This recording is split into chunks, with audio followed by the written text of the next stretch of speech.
This is one of the simplest summertime desserts that you can make.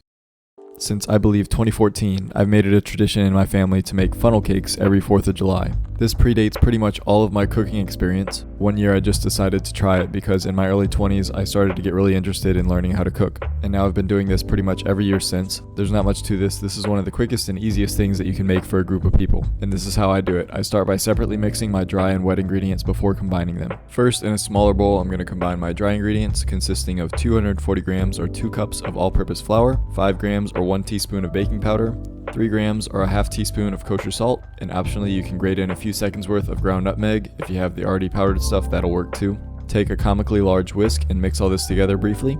And then in a larger bowl, I'm going to combine the wet ingredients, and that's going to be 2 whole eggs, 240 mils or a cup of whole milk, about 2 teaspoons of vanilla extract, and then 36 grams or 3 tablespoons of granulated sugar. I'm going to thoroughly beat all this together with my whisk until the eggs are well beaten and everything is incorporated. Then I'm just going to pour the dry ingredients into my wet ingredients while whisking. And I'm just going to mix this together until it just comes together. It's kind of like a pancake batter, and you don't want to overmix this. And that's really all there is to it. You can make this in advance like I did and refrigerate it until you need it, or you can also use it immediately. So staying true to the name, you're going to need some sort of funnel to distribute this into the frying oil. You could absolutely use one of these kitchen funnels, that would work fine, or you can use one of these funnel cake pourers that I have if you make funnel cake every so often. It just makes everything easier. It puts everything into one contraption so you don't have to fool with pouring a bowl into a funnel. I'll find a link to one of these and put it below. So I'm going to dump all my batter into this pitcher, and whenever you're ready to cook, you can pour some neutral oil into a pot. Make sure it comes up about 2 inches at least. I always use my enamel Dutch oven to fry in, but you could get away with using a smaller pan for something like this because if you're only frying one funnel cake at a time, it doesn't take up a lot of room. I always use a candy thermometer to make it really easy to keep temperature, and I'm looking to maintain around 350 degrees Fahrenheit for my frying. Once you're at temperature, you're just going to use your funnel to pour in a good bit of batter. Immediately start swirling it around so it wraps around itself and forms a cohesive unit. It'll sink to the bottom at first, but then it'll float right back up. Just try to make sure you fill in any gaps that you need to.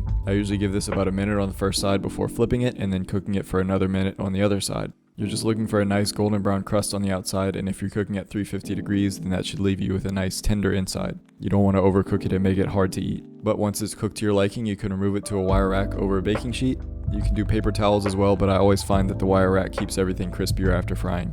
And then once the excess oil drips off, you can put this on your serving plate and then immediately dust it with some powdered sugar. I just use one of these small sieves and then just pour a little bit of powdered sugar in it so I can dust it over the top. It's a really quick process. You can go right in with your next funnel cake until you finish the rest of the batter, and that's the entire process. Serve these immediately while they're still warm. You can top this with fruit or whipped cream or ice cream, or what I decided was to pour on some chocolate and caramel syrup and call it a day. Again, I was with family, so I didn't film a full taste test, but I did show myself eating it here.